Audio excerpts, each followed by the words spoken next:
Phật Bồ Tát. Thiên thủ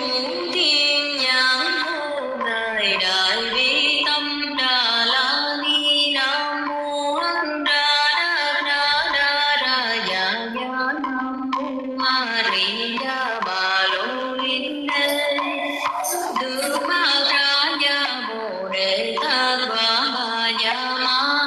tát va ma ya ma tát tu ni ca ya an tha bằng ra phật duệ su ra na ra quả nam mô tân khi lần đoại mong ma ri ya ma lô ki đê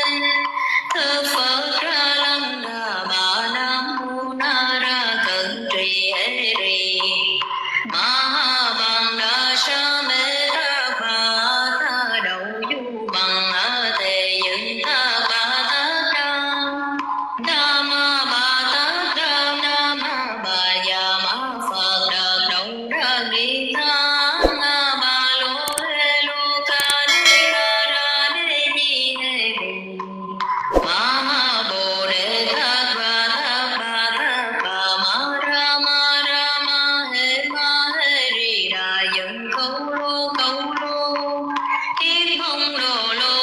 lô phật xà ya đê ma phật xà ya đê đà ra Địa ri ni thơ Phật ra ma Phật ra một đề lệ y hê di hê thất na